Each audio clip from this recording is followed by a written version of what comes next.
Hello and welcome to the Wet Resin Crafter and You. This is part of an ongoing series of deep dives into various aspects of the board game Kingdom Death Monster. My name is Fen, and today we're going to be looking at the Dung Beetle Knight's crafting location, the Wet Resin Crafter. Before we get into that, a little bit of just general channel housekeeping. First of all, like, comment, subscribe and all of that. It helps keep the whatever the algorithm is doing currently happy, I guess. Who knows? Secondly, this is getting close to the point where the And You series is mostly caught up with all the first generation stuff. So while there's a couple more videos I want to cover like population, we're going to see a switch to some other different series on Kingdom Death in the near future, and then I'll revisit the And You series whenever new settlement crafting gear stuff or other settlement related things crops up.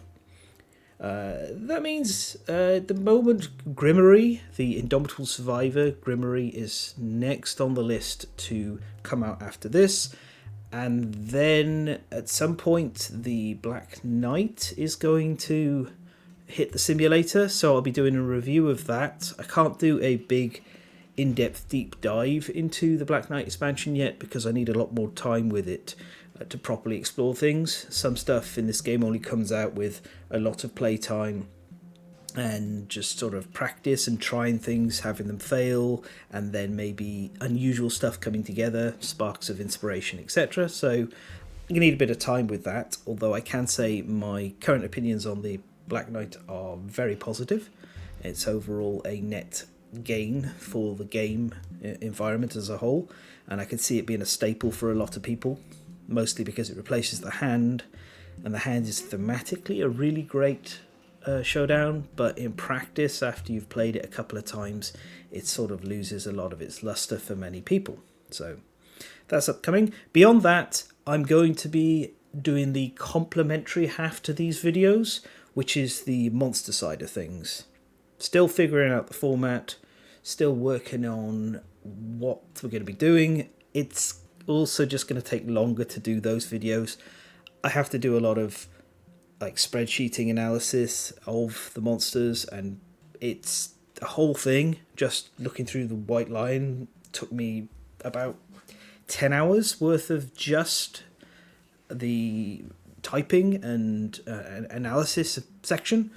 That's without considering when I have to go back and play against some monsters multiple times to kind of just check a few things out. So that series will be coming out. It might result in a slowdown on stuff coming out on the channel. That's just the nature of the information. And I'm going to be starting at the White Lion, and I'm going to be moving forward in the nodes. So I'll be like essentially things as they appear on the timeline is when I'm going to be dealing with them. The reason for that is I want to leave the late game monsters as far up the list as possible, because they are just more complicated, they're doing more things, and I want to get comfortable with this kind of analysis and discussion, which I've not done since the Great Game Hunters. So that, well, not verbally anyway, I've done it in typing format, but talking about it requires like a lot more prep work and everything. So that's what's in the near future. Beyond that, depends what things kind of come out and line up. You're always trying new things in the pipeline. Sometimes they work, sometimes they don't. Okay, last of all, if you like these videos, there's some links in the description where you can support the channel, or you can join as a member now. I don't have any member-specific benefits because I don't really seem to have any members, which is absolutely fine.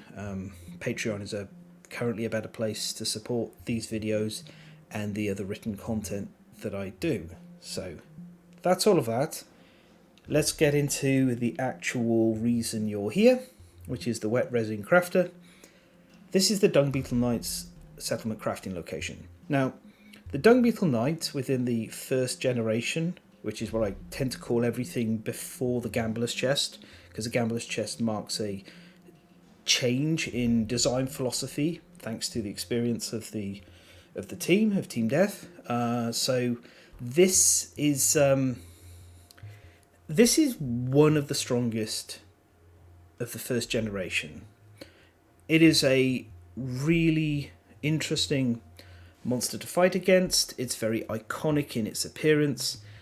It's always challenging and never becomes easy, but it is fair in its difficulty. That's a big thing that really matters. If a monster is hard but fair, then it's okay. It's when you have stuff happening that's completely unfair and you just never have a chance to really play against it unless certain other things are going on. That's when things become frustrating or annoying. Like, having the option to learn about counterplay is exciting, and the Dung Beetle Knight offers a ton of that. It is also a gorgeous concept of a creature, having that entire Super Sentai Power Rangers look to it. And, direct references as well. So it is one of my favourites. It's not... I don't rate it as highly as many people because I prefer the Sunstalker when you get to this kind of section. But it is worth noting that the Dung Beetle Knight has been bumped up to being a Node 4 monster, which puts it in the same category as the Lion God and the King. I am going to say I don't think that's quite right. The King is not in the same category as the Dung Beetle Knight or even the Lion God. I do think the King should have been a Node 5 monster for quarries, and then we could have had Node 4 for stuff like the Dung Beetle Knight and the Lion God, which the game genuinely needs. It really does need that sort of extra monster popping in at Lantern Year 16, 15, 16 or so to mix things up if players have been very fortunate and gotten all the drops they need and they're just otherwise looking at a grind of the same monsters over and over. Variety does a lot to really, really help improve game experience for many players. Myself, I love variety. I love having a bunch of monsters. I typically want 5 or 6 quarry monsters in my campaigns personally, because that way I can mix stuff up and sometimes find interesting and cool cross synergies. So, mini review of the Dung Beetle Knight itself there, really good. Now, what happens is once you defeat the Dung Beetle Knight for the first time, you get this Splunking of Death event, which is this here now. We'll go through this a little bit later on, but the main thing to note right now is if you don't already have it, you gain the Subterranean Agriculture Innovation. So we're going to begin with the innovations. We're actually going to begin with Roundstone Training, which is given to you by the Dung Beetle Knight's introductory event. This is Education Nightmare Training Consequence, so technically you could have innovated it before it was given to you for free. Hopefully you didn't. Much better to get your innovations for free than pay for them. It is a place you endeavour at. You spend an endeavour and a resource. It's a bit more expensive than most. You roll a dice and check the chart for the results. So I've got all the cards for the results here. We just pull out a tiny bit. There we go. So on a 1 you gain the Motion Sickness Disorder. This is a new disorder with the Dung Beetle Knight, which is whenever you suffer knockback you gain a bleeding token. This isn't terrible. Bleeding tokens are dangerous, they are threatening, but it's always worth noting that your bleeding tokens can be managed via bandages and other similar bleed reduction gear cards. And especially now that we've got the Crimson Crocodile in the entire game's environment, and that uses bleed tokens as a part of its synergies, this is not a bad and not a scary disorder compared to some. You may even just keep it on a survivor who's wearing Crimson Crocodile armor because it helps them scale even further when they activate their Crimson Crocodile bonus and gain armor points equal to bleeding tokens. So it's not great to spend 2 effective resources in your endeavour and your resource to get motion sickness, but there's definitely worse tables to roll on with the bottom result than this. On a 2, we get the cross-arm block fighting art. This is a very fine fighting art. Whenever you hit, after hit locations are rolled, you may change 1 result to the arm's hit location. It's okay. It gets better when you have stuff that lets you play around even further with your hit locations or puts a lot of armor points onto the arms. The Gloom Bracelets are a classic combo with this, so You can get some use out of it. For the most part, though, this is kind of a low-power fighting art. Not super exciting. On a 3 to 8, we get Tumble. Tumble's a classic, and this is a good point to highlight signposts. Sometimes in the various bits and pieces related to a given monster, you'll get signpost cards, and they are, or gear cards, fighting arts, other bits and pieces. They're essentially highlighting a tool to help you fight against the monster. In the case of Tumble, the Dung Beetle Knight throws the dung ball around. It's got a bit of a basketball theme to that. Essentially, it is really one of the most punishing things that the Dung Beetle Knight does. Tumble gives you a saving throw against that. You get to avoid the collision, which is really, really good because that stops a lot of damage. And at the start of the fight against the Dung Beetle Knight, unless you've ambushed it, quite often you're going to have to deal with the fact that somebody is having the ball being thrown at them. Usually the stinkiest survivor, or a stinky survivor, I should say. So Tumble is great. It's really nice to have. There's other ways of getting Tumble. Dancer armor from the Lion Knight is a great example of it. Another place where Dancer armor just excels. Finally, at the 9+, we get the really, really good stuff. You get your choice of Carapace Will or Propulsion Drive, and you gain 3 insanity. Now, the card here says Secret Fighting Arts, but these are not Secret Fighting Arts, at least not at the moment. So something needs to change. Maybe the wording needs to change here, or these need to become Secret Fighting Arts. We'll see in Campaigns of Death, hopefully that'll get fixed. But for now, doesn't really matter. They're fighting arts. They go in the fighting art deck, but getting them is amazing. So I'm going to talk about each one. Little bit of a slight problem. I couldn't locate the status cards on the simulator. They're not in the generic cards, the mixed universal cards folder, divider section. So I don't have them out here for you to look at. I'm going to have to read what they do instead. So we'll begin with Propulsion Drive, which is at the start of the showdown, you gain the Momentum Survivor status card.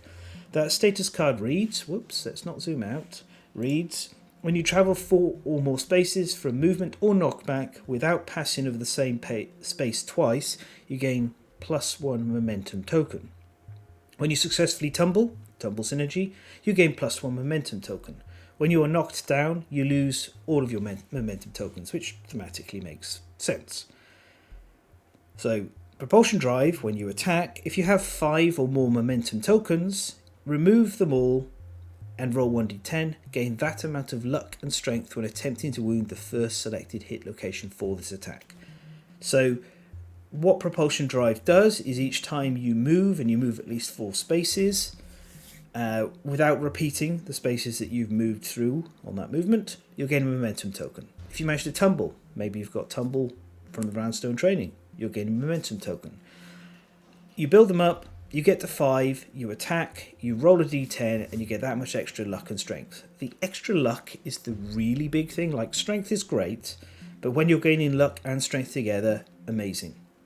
This is a very powerful, offensively orientated fighting art. It's also really good with, once again, Dancer armor, because Dancer armor actually gives you 2 moves in your turn. You move, attack, and then you get an extra move that you can do afterwards. Fantastic. And it also gives you tumble as well. So this is part of the reasons why I highly rate Dancer armor. You'll find stuff like this that just builds on its inherent powers and makes it stronger and stronger. Great fighting art, really good, amazing. If you have this on a survivor, they should be considering playing damage dealing. When you roll, on average you're going to get +5 or +6 luck and the same in strength. That's huge. The luck in particular is absolutely bonkers, and you're able to generate enough movement tokens at least once, like every 5 turns, momentum tokens. At the worst, you should be able to do that. Then we got Carapace of Will as the alternative. So Carapace of Will at the start of the showdown, you gain the Steadfast Survivor status card. That Survivor status card reads, let me just go, I've done it again. I have to go to another window and I keep scrolling out. During your act, you may spend the knight, your movement, to gain a steadfast token, limit once per round. When you are knocked down, lose all your steadfast tokens. So, what Carapace of Will does itself is when you are attacked, if you have 2+ steadfast tokens, ignore a hit and remove all of your steadfast tokens. It's a free block that a tanking type survivor who doesn't really care too much about moving once they're in the monster's face gets to generate, and they can use it and it'll stack on top of block and dodge and deflect and all those other things. It's not as flashy as Propulsion Drive, but it is still very strong and absolutely something that I want on my frontline tanking characters. As a final note, both of these generate tokens for you, so anything that cares about tokens, and we'll see something that does in this very expansion, makes use of those tokens, and that can be another nice little synergy to pay attention to. So that's Roundstone training. It's a great innovation. It's fairly well balanced. It has some powerful options at the end, and like these three results, Tumble, Propulsion Drive and Carapace of Will, are all great. So next up, let's get into Subterranean Agriculture. So as I mentioned before, all the way back earlier, if you can remember, well, it's been a while, I talked about Roundstone training a lot, but I do like it. Subterranean Agriculture is a science innovation. It has 3 endeavours on it. One of them is the old lovely green build endeavour. That lets you construct the Wet Resin Crafter. It costs the endeavour plus 2 bone and 2 organ, effectively 5 cost. That's the only way you're going to get the Wet Resin Crafter, so you're going to have to pay this, and you usually have to pay this right after fighting the Dung Beetle Knight. So you might want to save a couple of organs and bones before you go in against your first Dung Beetle Knight. Who knows? I think it's prudent and helpful to do that. So, but you may, because the reason is you don't really want to spend Dung Beetle Knight specific resources. You kind of would prefer to spend generic ones. So if you can save in advance for it, you should. Now, the other 2 endeavours, they relate to a big part of the Dung Beetle Knight's cycle. And I'm going to talk about this and walk through the events before we get into the gear crafting, because it's a fundamental part of the Wet Resin Crafter's crafting cycles, and you need to get familiar with it and consider it before you properly get good at crafting Dung Beetle Knight gear. It is an interesting gear set because it has like multiple different level locks that are linked to this. And it also has a calcification process which is linked to this as well. It's very interesting, and there's a lot of places where you can get better at managing all of this and improve with skill and knowledge, which is always great. So, first endeavour. If Black Harvest is not on the timeline, you trigger the Underground Sow event. Look at it in a moment. The second endeavour. If Black Harvest is on the timeline, you may spend 1 preserved caustic dung. This is a strange resource you get when you have a victory against a Dung Beetle Knight, to increase the rank of the Black Harvest by 1 to a maximum rank of 3. Limit once per settlement phase. So what do levels mean? What's all of that? Let's get into it now. But before we do, I just briefly want to mention this because we're going to be referring to it. Vermin Obsession. This is another disorder from the Dung Beetle Knight expansion. You can tell there. While there's a bug patch terrain on the showdown board, you are so overwhelmed you cannot spend survival. This is a revised and updated version of Vermin Obsession, which is, I'm glad it happened. The original Vermin Obsession made you doomed. Now, that was because pre 1.5, the doomed rules were a lot softer than they are now. They're much better now because they cut away so many edge cases, but previously doomed they stopped using survival actions and things, but you could still move around. However, as we'll see, you got into situations with the Dung Beetle Knight where you doing a black harvest, and then if you went out to a showdown and there was a bug patch on the board, and there's always a bug patch with the Dung Beetle Knight, there's always a bug patch with the Screaming Antelope, all of your survivors would be doomed because they all got gifted, this vermin obsession on departure.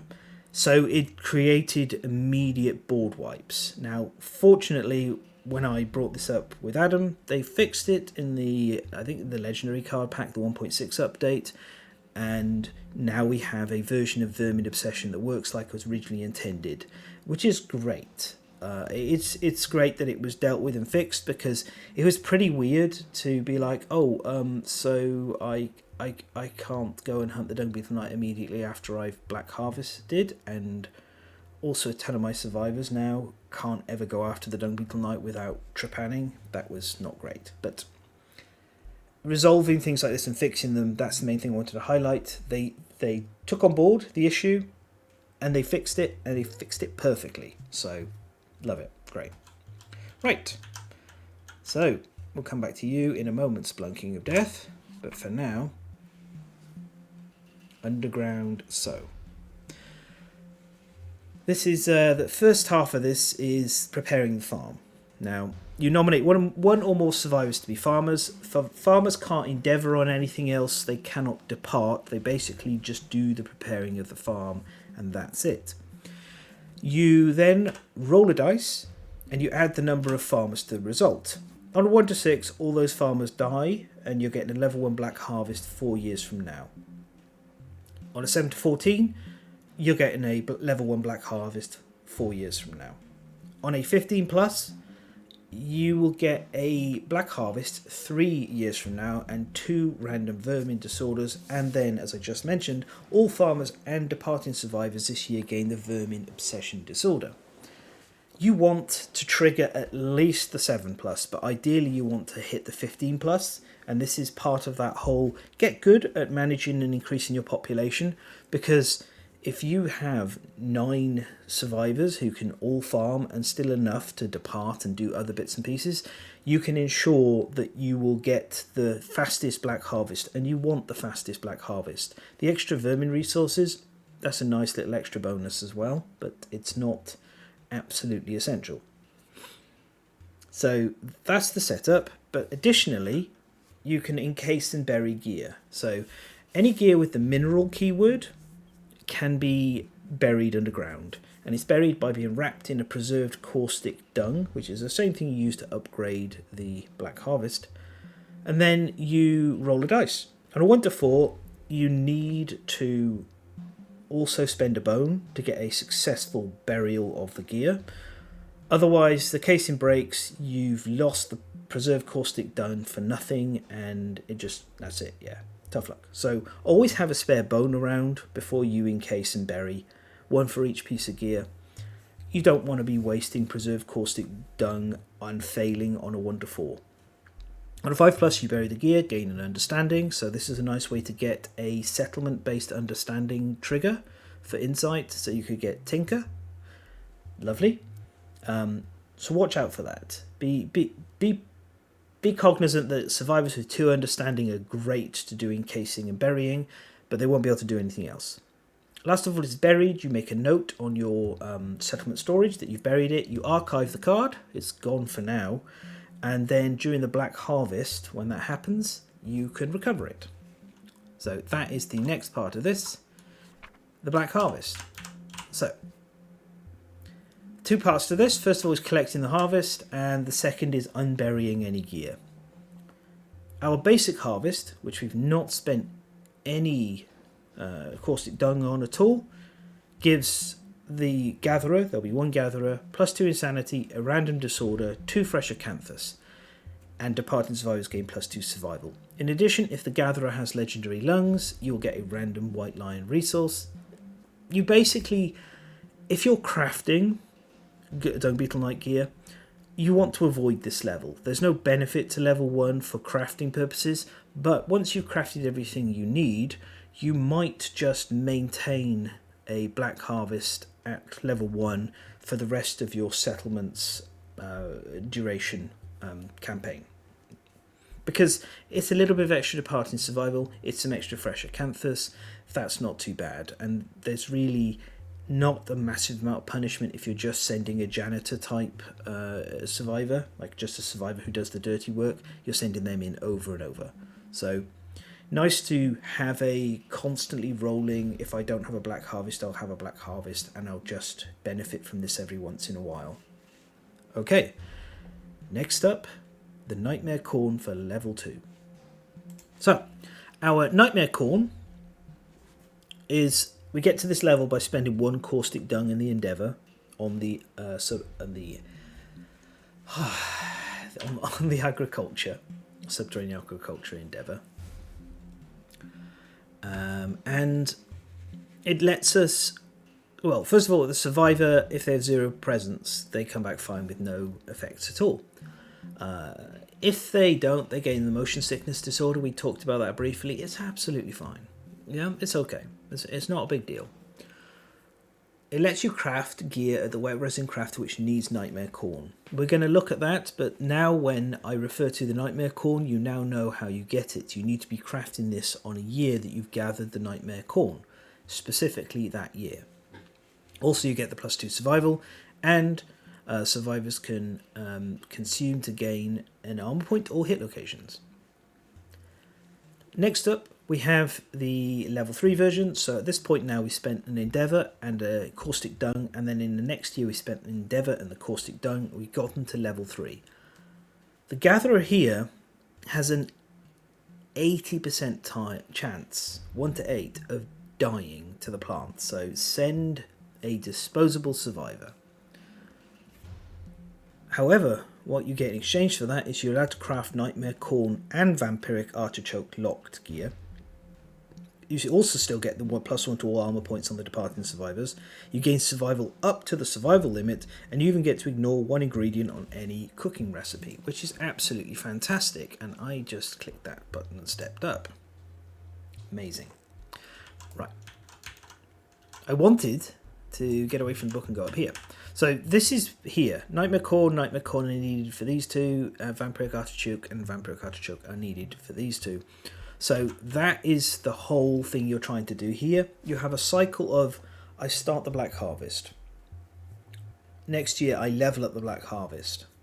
Next year, I level up the Black Harvest. Then, hopefully I've done a 3-year Black Harvest.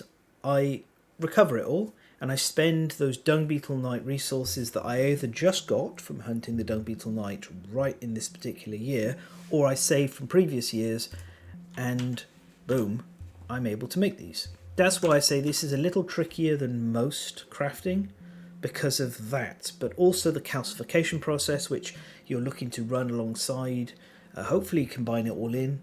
That can be complicated, and it can get very there's a lot of space and room for you to become skillful at operating these systems, which is really great fun. It's really nice. So last thing before we get to the gear, unburying this stuff. So you nominate a survivor to be a restorer. Again, this is a very taxing task, so they're not allowed to depart, they can't do endeavours, they're just unburying the gear. Each restorer, 1 restorer per gear. You take a buried gear from your storage, you roll a dice, and check the results. Now you can archive a Scale Strange resource. We'll look at the resources in a second, but this comes from the level 2 and level 3 Dung Beetle Knight to get +4 to the roll results. Unless you are trying to make a trash crown, you pretty much always want to be spending a scale on this, because you're going to lose the gear and the restorer if you roll a 1 to 4 on this table. It's gone. You get nothing at all if you don't have sculpture innovated. So if you want the trash crown, and I really rate the trash crown, so you might be deliberately trying to make a trash crown, but yeah, this is the 1 to 4 result here. You're without sculpture, you just get nothing, and you lose the gear, and you lose the survivor who did the restoration process. So scale, be mindful of your scale, think about when you're going to use it, and get good at least at killing the level 2 Dung Beetle Knight, which is the safest place to get scale. The level 3 Dung Beetle Knight is a heck of a monster. Level 2, a bit more manageable and reasonable. On a 5+ though, successful calcification. The survivor who did this, if they have 0 hunt XP, they'll draw 3 random fighting arts and select 1 to gain. So this is another reason for using disposable plebs, because if they succeed, they might get a really cool fighting art and you're like, oh nice, I can use these guys on hunts in the future or against nemesis monsters. Fantastic. If you succeed, which let's hope you did, you get the gear back, but you now flip it over to its calcified side. We'll look at all of those above, but we're going to be getting more in Campaigns of Death for sure. This is a really fun process. It is exciting to be like, okay, it's time to uncover this gear that we buried and see what the upgraded version's like. It's just, I can't gush about Black Harvest enough. It is a great little system of this sewing and recovering.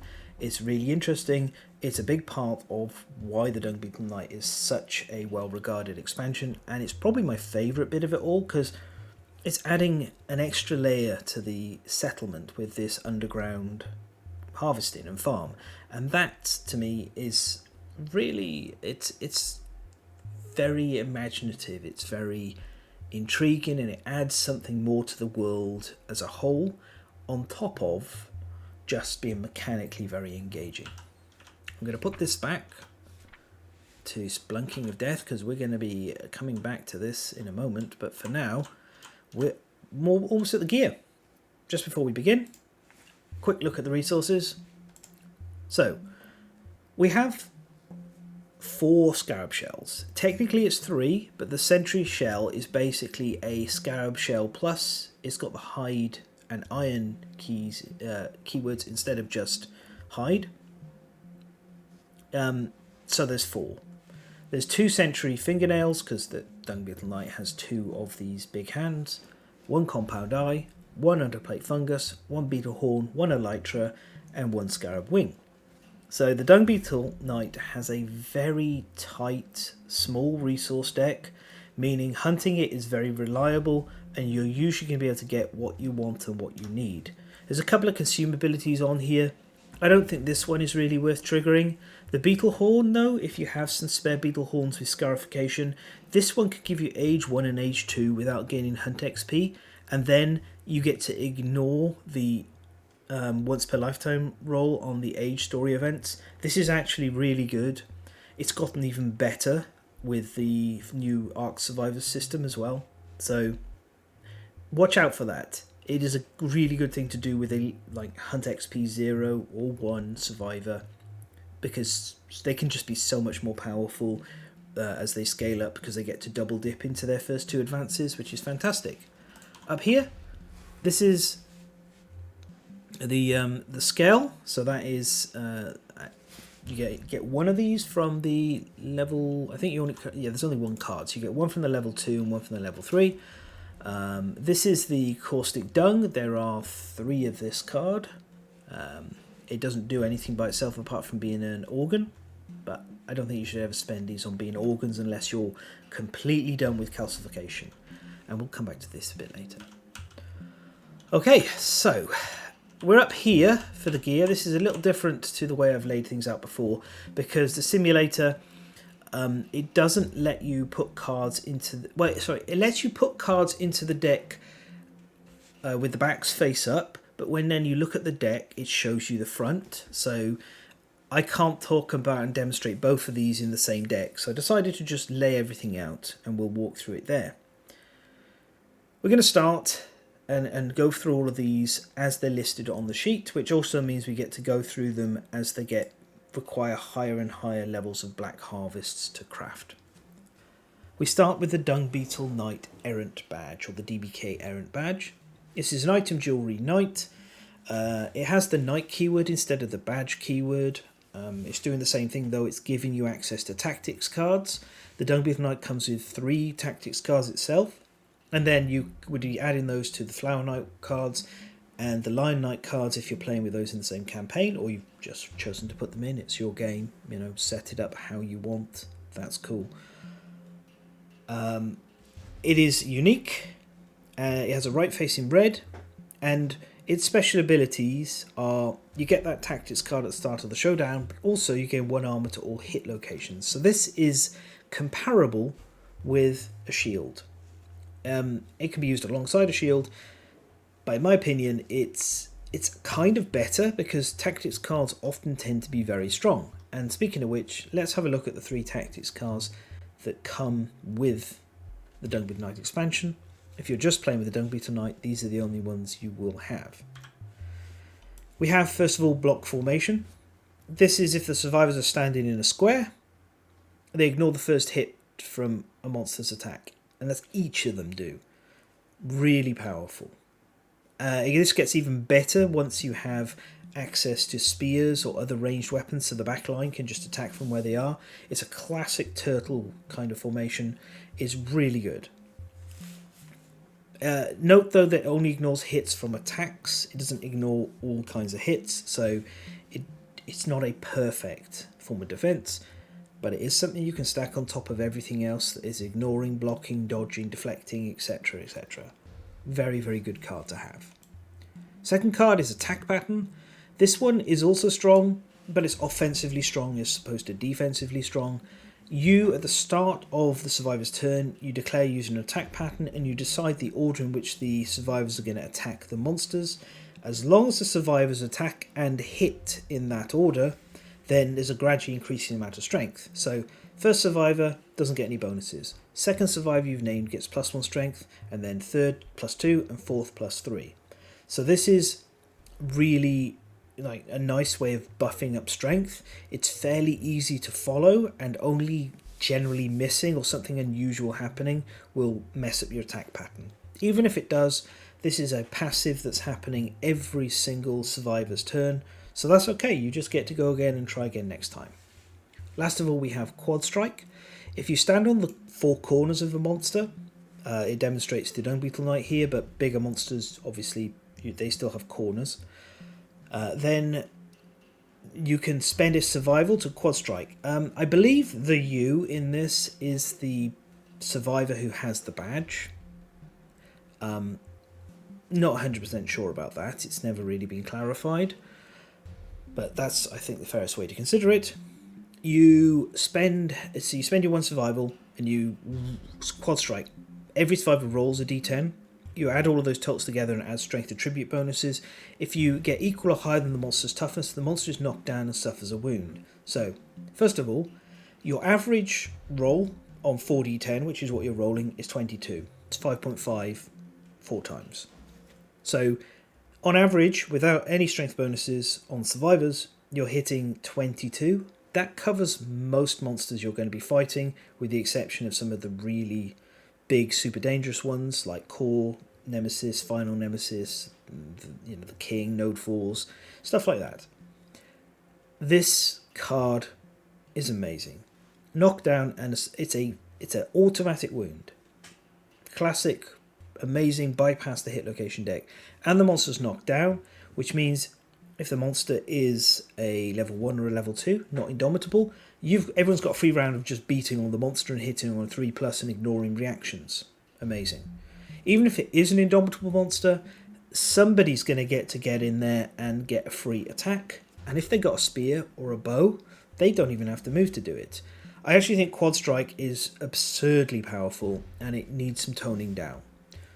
This is something, it doesn't have any limits to it. This is not once per showdown. This is not once per survivor's turn. This is continuous and repeated. And the only negative to it, even it is a negative, is that you can't do it during a monster's flow step, which this is too good. You shouldn't be doing that anyway. So Quad Strike just makes showdowns considerably easier. Now, of course, just like block formation, it stops working if a survivor dies. So it's not infallible, but I don't think the monster's going to be killing too much if it's being knocked onto its back, automatically wounded, and then beaten with clubs or whatever else you happen to want to smack the monster with repeatedly. stupidly powerful. I would actually urge you to be cautious with this because it can remove a lot of the showdown from the game by just making monsters hapless in exchange for survival. So use with caution. It's a bit too strong, and I do hope this one is re-released with a limit once per showdown, to be honest. Once per showdown would still be amazing. But if you compare this to another knockdown card, the Pulse Lantern is once per showdown, and it doesn't even work all of the time. So Quad Strike, I think, would be fair once per showdown. And generally that's about as much as I use it, but I gotta be honest, if the showdown's going badly and I need that, it's really tempting to bang it out multiple times. So that's a DBK Errant Badge. It is really good. It costs an organ and a bone. Just craft it. Just craft it. Always make it. It's fantastic. Okay, next we have the Rainbow Wing Belt. This is the first piece of the rolling armor set. Rolling armor is a little unusual. I'm going to talk about it as a whole after we've talked about the individual pieces of gear. But this is an item. That's the first thing I just want to highlight. It's not armor. It's an item. So it costs a scarab wing, an organ and a hide. It's an item and a flammable keyworded piece of gear. There's an up red, a right green, a down blue. And if you have a red, blue and a green in your gear grid, when any of your attack rolls are a 1, you may re-roll them, limit once per attack. So, first thing to note, this is a way of getting around early iron without having to use a polishing lantern. But it's also good on anything. Basically, it ensures that each of your dice only has a 1% chance of rolling a 1, because 10% chance of rolling your first one, and then you get to re-roll all your ones, so your second one can only occur 10% of 10%, which is 1%. Really powerful piece of gear. Used to be used all the time to fix early iron issues. Has become less common on that front because of the polishing lantern, but still is a great piece of gear and fantastic within the rolling armor set. Next up we have the Digging Claws. These cost 1 century fingernails, because they're literally made out of the fingers of the Dung Beetle Knight, 2 scrap and 2 resources of your choice. They are a weapon, melee, katana, pickaxe, bone, with the mineral keyword meaning they can be calcified. They have the paired ability. They have a right facing green. They have a second ability, which is during the mineral gathering story event you may reroll one of your d10s. They are 1 speed, 4+ accuracy and 5 strength. When calcified, the green affinity flips from the right to the left and they gain sharp. Plus they lose the bone keyword and the mineral keyword. This is one of the best guitars in the game. Now, it is also one of the key tools you're going to use against the Dung Beetle Knight, because the Dung Beetle Knight has a weakness of shields, pickaxes and clubs. This is a pickaxe weapon. It's also a katar, meaning if you have at least katar specialization, you get to ignore the first reaction, and because this is a 1 speed weapon, if you're not using it paired, you never have to worry about reactions ever when attacking with this weapon, making it a phenomenal tank weapon. It's also upgradable, so it will have a very long lifespan through a campaign, because you can just stick it in the ground, pull it out a few years later, and now it is sharp. One of the trade-offs of this, though, is it's not quite as good when you use it paired. Going from 1 speed to 2 speed, especially on a Katar Specialist, is not overall the net gain. Going from 2 speed to 4 speed can be, and is. So there is questions as to whether you'd want to use this as a paired weapon or not. I think there's better ways of giving yourself +1 speed over having to fill up an entire gear slot with an extra piece of gear, but I will admit, it is damn cool for somebody to be there with, like, I've got Dung Beetle Knight hands on the end of my hands and I'm going to stab you with the hands that have hands. That's just like really, really badass. So I kind of do use them paired if I have them on a damage dealer, but I'll use just one if it's on a frontline survivor who is mostly just adding a bit of dependable damage. Zachary Barash, who I believe designed these. He did a lot of the design work on the Dung Beetle Knight. Or at least he was involved in the design of the digging claws. Adam is the primary on the Dung Beetle Knight, just to be fair and credit where credit's due. But Zachary Barash said during testing, the digging claw had 2 speed, and they decided that made it too good. And I agree. It's not bad that it's got 1 speed though. So fantastic weapon. Definitely something I'm looking to craft. It's what I'm going to turn at least the first 2 century fingernails into. Just good. It's just really good. There are a few katars in the game that are better than the digging claws. Next up, costing 1 underplate fungus and 2 organ, is the seasoned monster meat. This has an up-facing green, a right-facing red. It is an item and consumable. When you depart, it gives you +3 survival. Additionally, its red puzzle activated ability is activate, consume, gain +3 survival and +1 strength token, limit once per showdown. So this is a really efficient pile of survival. This is 6 points of survival and a strength token in 1 single piece of gear. And it's giving you a couple of relevant and useful affinities. I just really like this. I think it's absolutely worth crafting. And I will make at least one. At least. It's not the best way of gaining strength tokens in this crafting location. We'll get to that. But it is a phenomenal support item. And really, really good for any kind of survivor who wants that affinity, to connect the right face red affinity to something, and also would like a bit of extra survival in their back pocket and when they depart. Beyond that, it's very straightforward, which is fine. In fact, great. I love a straightforward piece of gear that is just, this is what I do and I'm powerful. Seasoned monster meat, great survival gain tool. Next up we have the second piece of the Dung Beetle Knight rolling armour set. This is the Century shoulder pads. This is one of the most popular pieces of gear to craft from the Dung Beetle Knight, for good reason. It costs a scarab shell, 3 leather and 1 iron. It is an item, bone, mineral and heavy. It has a right facing green. It adds 1 armour to all hit locations. It has a puzzle ability of puzzle green plus green to give you ripple pattern. When you're attacked, you roll 1d10 and on a 10+, you ignore 1 hit. It can be calcified.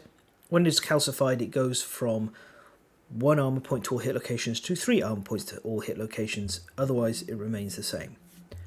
This is another piece of gear that is quite often just put into other gear grids to give them a little bit of extra survivability, especially on survivors who aren't using shields or can't use shields for whatever particular reason.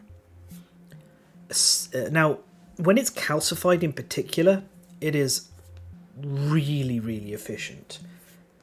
3 to all hit locations, 3 armor points, 15 armor points from a single piece of gear. That's better than the beacon shield. So this is and also it's a level 1. Like, it doesn't even need a black harvest, I should say. It's level 0. It doesn't need a black harvest. So this is a very common item to craft more than 1 of. And even when I'm looking to make calcified rolling armor, I will typically be also looking to craft 2 sets of this Century shoulder pads at a minimum. And as we're going to see in a moment, this actually gets better when used in support with the other items in the rolling armor set. Fantastic item. Not armor, item. Okay, we're now on to our first piece of Nightmare Corn required crafting gear. This needs the compound eye, a hide and a bone. It is the Scarab Circlet. It's an item, bone, jewellery, other. It has an up facing blue and a down facing blue. It adds 1 armor point to all hit locations, and during a showdown when your survival is reduced to 0, gain a strength token. Note there is no limit to this. If you can refresh your survival and then reduce it to 0 again, you'll get another strength token. And funnily enough, there are numerous ways of being on 0 survival and gaining some survival.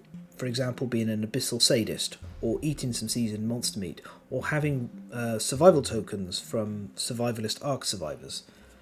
Yeah, this sometimes, especially with abyssal sadist survivors, which comes from Manhunter, by the way, it's a Manhunter fighting art, they can just scale so quickly and so fast and hard.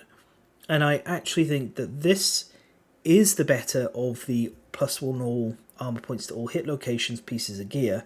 However, being locked behind the Nightmare Corn means it's not as easy or straightforward to craft as the Sentry shoulder pads, and it doesn't calcify to get any better. It's a great piece of the armor set. It's also just a great item to put on damage dealing survivors.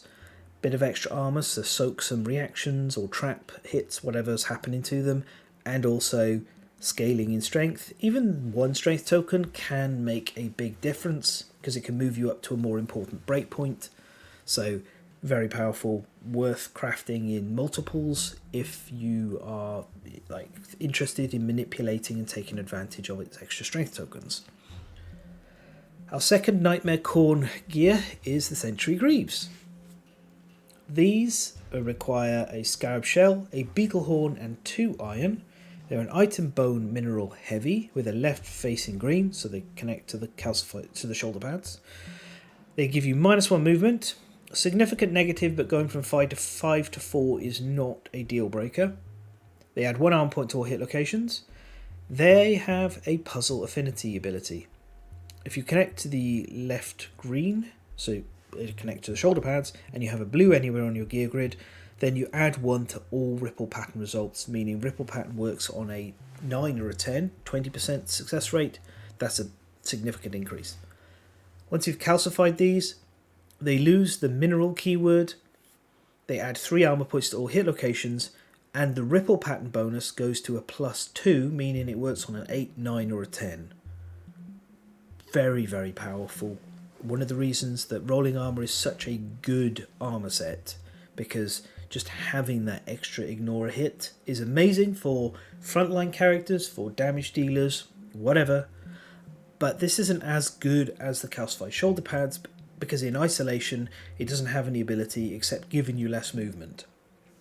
So not something you craft always and just without any consideration. You want to have a plan for this. I believe it's also used in crafting the boots for the Green Knight armor, so there's an additional thing to consider there if you're making Green Knight armor. Now we have our first Vampiric Artichoke gear card. This is the Rubber Bone Harness. It will say Elastic Harness on the settlement location. This should get updated and fixed if it hasn't already been fixed in the Dung Beetle Knight expansion, which I think it hasn't in the 1.6 version. We call it the Rubber Bone Harness because that's what's on the gear card. We'll find out what its proper name is, but I suspect Rubber Bone is correct. It is an item bone leather with an up facing red, left and right facing green, down facing blue. It costs 1 underplate fungus, 1 sentry fingernails and 2 leather. And it has the ability, once per showdown you may convert all of your negative attribute tokens to positive attribute tokens of the same type. This is a ability that sometimes does nothing at all and sometimes is amazingly powerful. It depends what the monster you're facing is. The Kingsman, for example, likes to stick negative movement tokens on you. That happens a lot, level 2 or higher. Rubber Bone Harness can convert a set of those and thereby increase your movement and give you more of a buffer against later rounds of Silent Hymn, which is fantastic.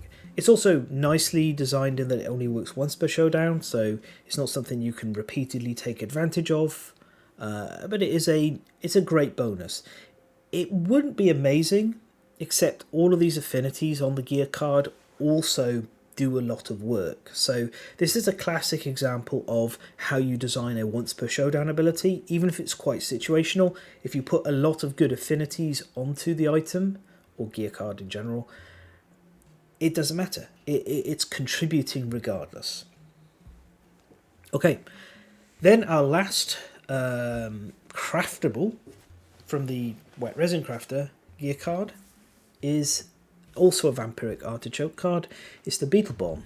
It costs 2 Scarab Shells, 2 Preserved Caustic Dung, and 5 resources, so it's really expensive. It is an item thrown fragile with an up-facing blue, a down-facing red. It is unique, so you can only have one, and its ability is activate. If adjacent to the monster, roll 1d10. On a 6+, the monster gains a -1 accuracy and -1 evasion tokens, limit once per showdown. So this is how bombs should be designed. It doesn't archive itself. It adds a couple of affinities, so it has use if even after it's been activated, even if it fails to work. And when it does work, it basically gives everyone on the showdown board +1 accuracy and +1 evasion, because nerfing the monster is equivalent to buffing everyone every one of the survivors. It is really expensive though. That 2 Preserved Caustic Dung sort of means this is the kind of thing you will be looking to craft maybe right near the end of all of your time with the Dung Beetle Knight. I do rate it a lot though. I think it is nicely designed. I think the Musk Bomb and the Spider Silk Bomb could learn a lot from the Beetle Bomb on how to be actually a worthwhile piece of paper, like a worthwhile piece of card. This is what it should be, yeah? Couple of affinities and a once per showdown ability rather than something that archives itself on use. Affinities, not the affinities, sorry. The fragile is something to just be aware of. Sometimes your Beetle Bomb breaks on the way to the showdown and that sucks, but that's a fair price to pay for what we get. So I like the Beetle Bomb, but I do think it should be the last thing you craft from Dung Beetle Knight. However, as you can see, we're not done. We've got 4 more gear cards to look at. First up, the Regenerating Blade. So you gain the Regenerating Blade by critically wounding the Dung Beetle Knight's sword. You break it, and then you will get the Regenerating Blade. This is an item mineral other. It has a left facing green and a right facing blue. Its ability is, during the settlement phase, you may archive this to remove the dismembered arm or dismembered leg permanent injury from one survivor. So this is one of those few select ways of getting an arm back on a survivor or a leg. Losing an arm on, say, a spear survivor is pretty bad because most spears are two-handed. Losing a leg is quite severely crippling for many types of survivor because suddenly they just can't keep up with the monster and they waste turns not doing anything. So that's nicely useful. But you can calcify it. And once calcified, it becomes the Calcified Juggernaut Blade. This blade can also be gained by defeating the level 3 Dung Beetle Knight. That monster is no slouch. It is, for me at least, I think the strongest first generation level 3 monster. I put it ahead of the Lion Gods level 3 version, or at least they're on the same level. So you do need to be confident and good at the game and have strong survivors to tackle level 3 Dung Beetle Knights, but if you can, this is a nice reward. So, the Calcified Juggernaut Blade is a weapon, melee, grand, bone and other. It has a left and right facing red affinity. It has the abilities of slow and block 1, and the weapon gains +1 strength for each token you have. So, just a refresher, tokens include priority token, bleeding token, negative tokens, positive tokens, death tokens, reroll tokens, survival tokens. They're all strength tokens, and strength tokens are also extra strength. So you can have a strength token to increase your strength via the strength token and via the Calcified Juggernaut Blade, just in case you didn't have enough strength boosts. You know, we put an extra strength boost in your strength boost. Its attack profile is 1 speed, 5+ accuracy and 9 strength. Of course, that strength will scale up when we have extra tokens, and we should be looking to take advantage of that. Finally, before we just get onto how good this weapon is, the Calcified Juggernaut Blade can be turned into Griswoldo if you're playing with the Green Knight. So getting a Calcified Juggernaut Blade is a requirement for part of making a full Green Knight armor set. As for the blade itself on its own, it's one of the best grand weapons in the game. It's not the best. There's definitely stronger ones. In the first generation, though, I think this might be top 3 best grand weapons. It if we ignore the Perfect Slayer, then it definitely is in the top 3. What else to say though? It's just a very potent and effective and powerful grand weapon. Our next little gear card is a returning friend. It's the Zanbato. I'm not going to worry about going through the uncalcified version. A Zanbato is, we know what it is. It's great. When calcified, I should say, what happens is, in the Dung Beetle Knight expansion, you get copies of this new version of the Zanbato, which has had the mineral keyword added and has the calcified version printed on the back. They'll replace your existing Zanbatos, and that way it's just nice and neat, and you have the backs on there ready for whenever you want to play with the Dung Beetle Knight and calcify them. When calcified, it mostly stays the same. It loses the mineral keyword and gains the heavy keyword. It loses frail, the ability frail, which is a big difference. Its activated ability and affinity stay the same, and its weapon profile improves to be a 1/5 + 8. This is a solid upgrade. Zanbatos do fall off after a while, and I tend to reach a point where I just start chucking them in for calcification without any scale for protection. If they come out as a calcified Zanbato, I'm happy. Or if they come out as a trash crown, I'm also happy. It used to be that we would craft tons of Zanbatos and calcify them just to generate trash crowns because it was cheap. The Zanbato was changed in price to be a reasonable price for how powerful it is, and now it's less of a case of just chucking Zanbatos away and more being measured with it. But I really do think you want to have a trash crown. We'll talk about it in a second. Like now. So, the trash crown. This is gained when you fail to calcify a piece of gear. So its cost is that piece of gear plus the survivor who is trying to perform the recovery process and the caustic dung. It is an item jewelry fragile other. It has a left face in blue and a down face in red. Its ability is reveal the next 4 hit location cards and discard 3 that are not traps. Place the remaining cards back on top of the deck in any order. It also provides 4 armor points to the head location. Okay, notably, and I still don't know if this is an error or not because every other piece of jewelry has this keyword if it has armor points to the head, it doesn't have accessory. I feel like it's supposed to have accessory, but I do not play it that way. As such, I use the trash crown with rolling armor. I use it with mixed sets, where I'm not looking for an armor set bonus, and I use it with vagabond armor, because vagabond armor leaves your head free. What the trash crown does is it performs a version of hit location scouting that is very different from normal, and I think it's actually better. It's healthier for the game, and it's also more skillful.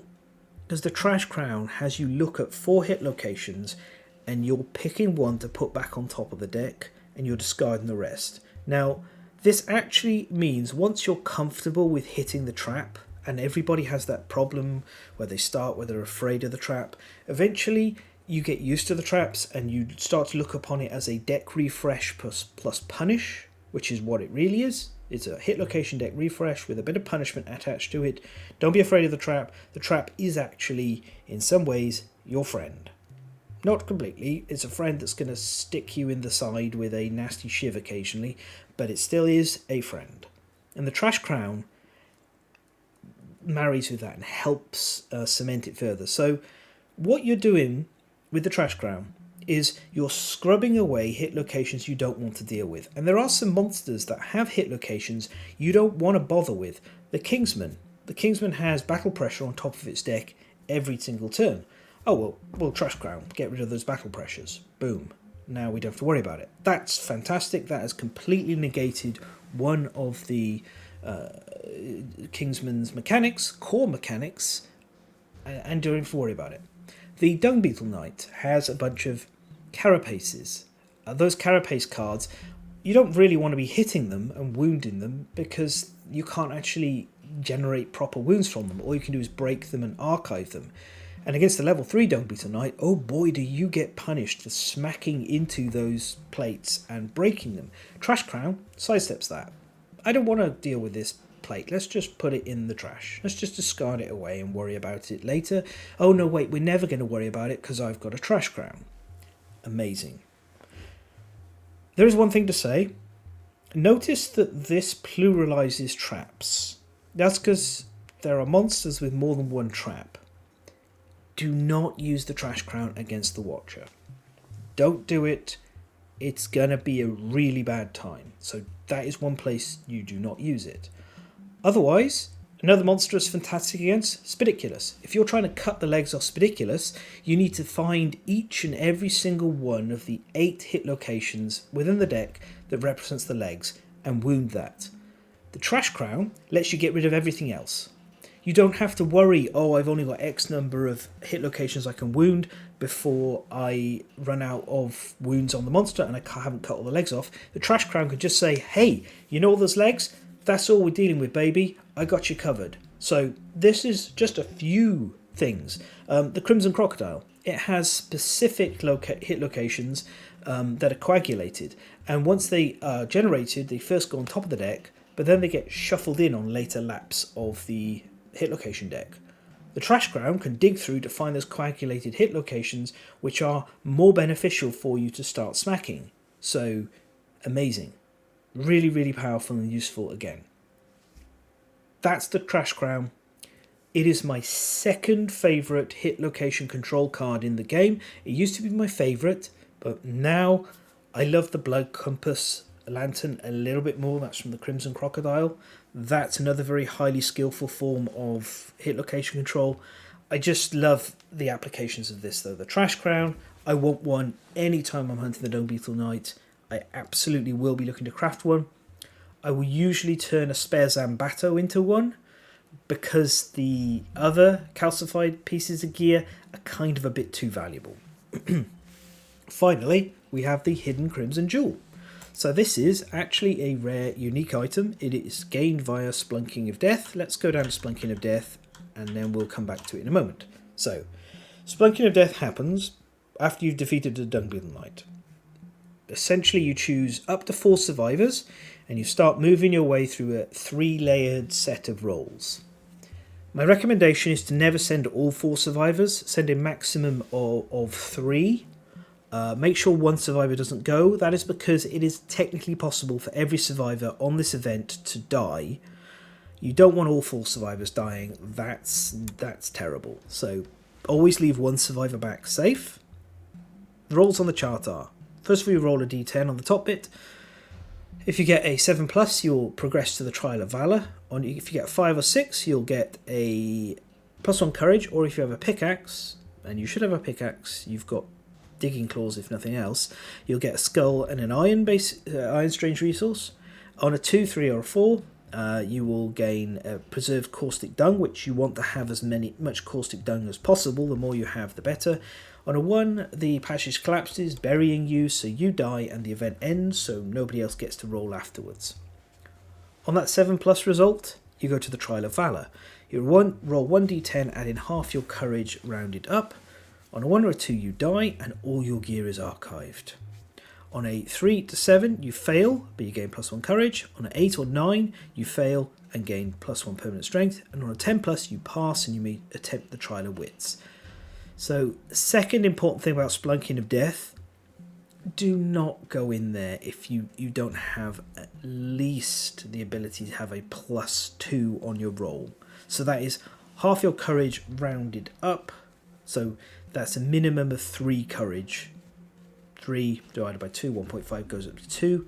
1 + 2 is 3. Okay, so 3 courage is the minimum amount you should have if you're going to do Splunking of Death.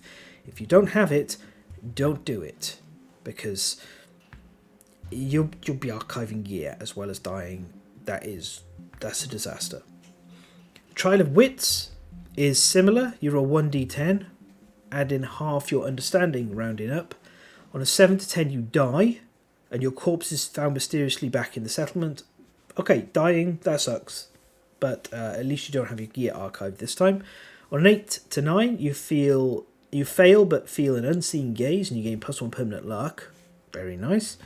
And on a 10+, you gain the Hidden Crimson Jewel rare gear card, Or if you already have it, you get 3 fighting arts of your choice. You just get to pick the best 3 fighting arts for your particular survivor and slot them in.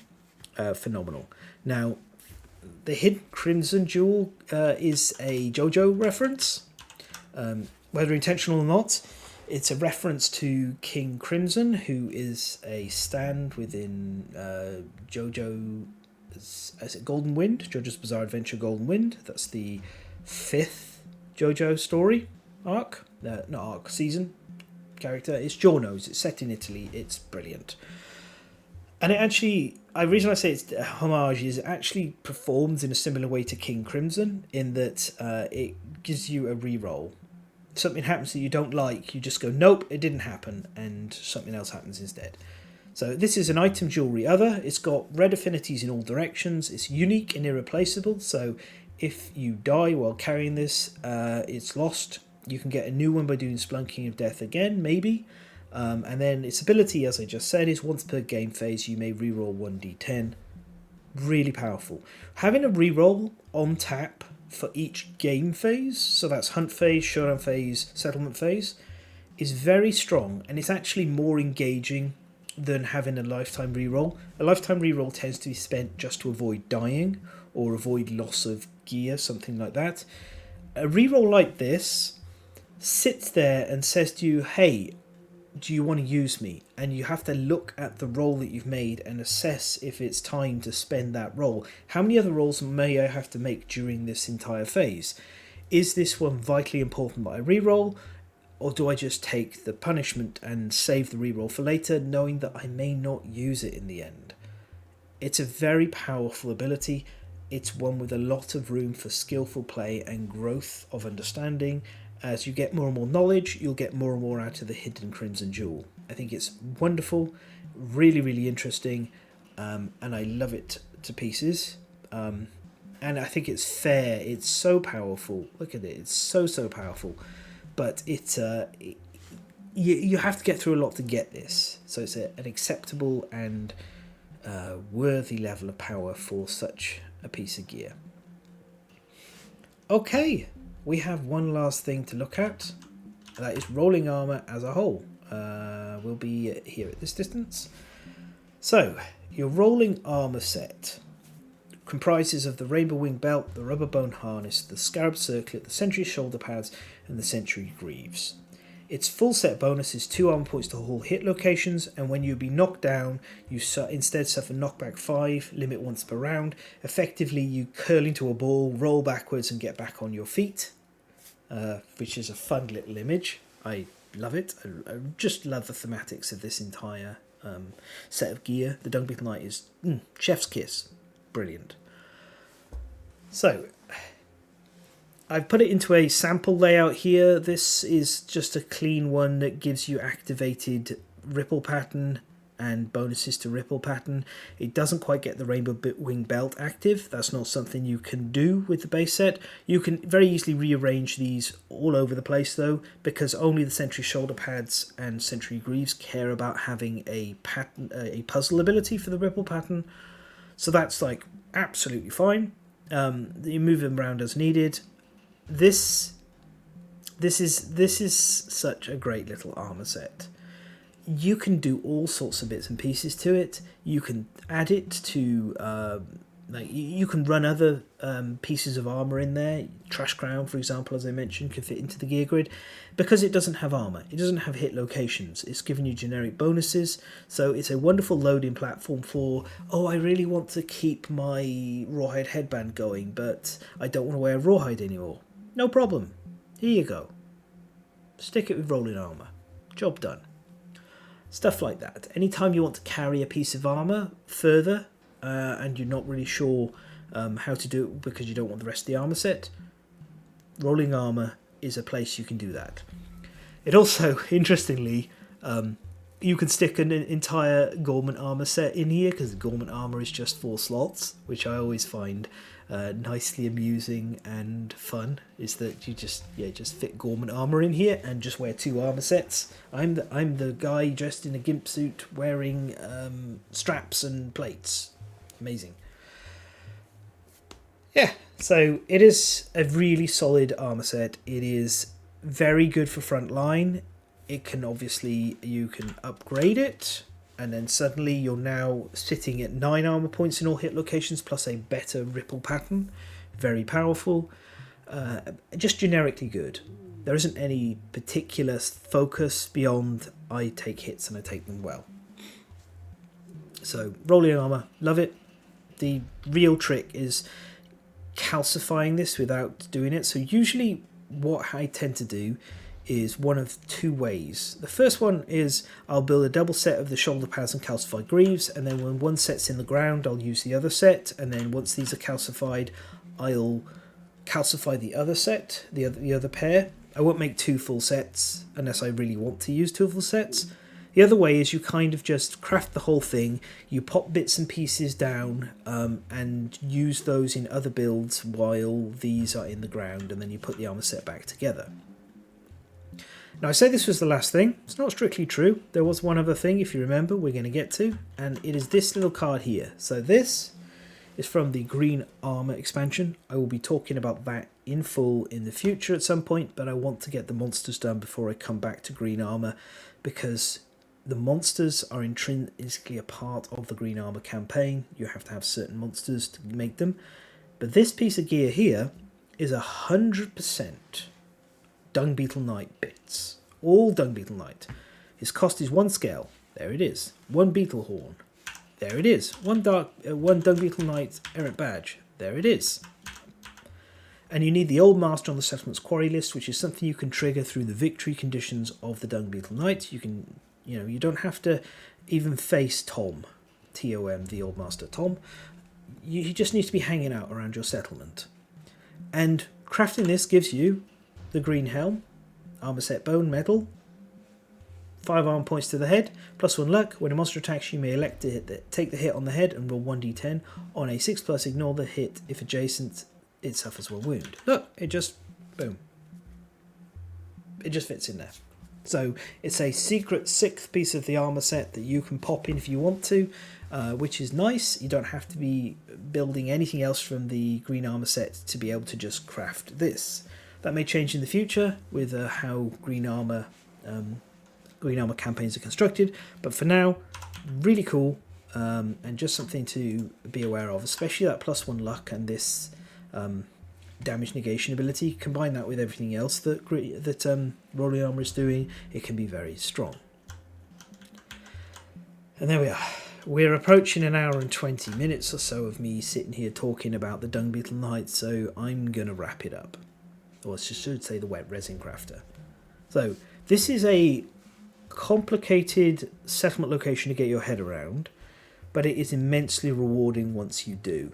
There's so many more things that I could have gone through and discussed the various intricacies and bits and pieces. It would be a lot longer video, and I would have to be like moving through all the different actions and playing, so I would recommend you just approach this one with mindfulness, with thought, and just be measured and consider. You want to pay attention to, okay, when is my next black harvest going to fruit?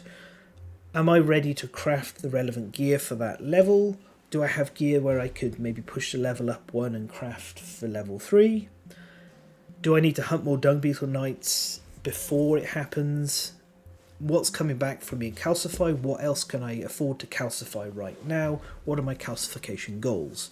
This really does require you to plan ahead a few years, lantern years in advance, beyond more than the normal considerations, but it absolutely rewards you for doing so. So that's it on my little discussion on that. When it comes to recommendations, everything's good. It depends what you want to use it for. There's uses for everything in here, whether it's part of a greater whole of the armor set or individually. There are no wrong choices at all.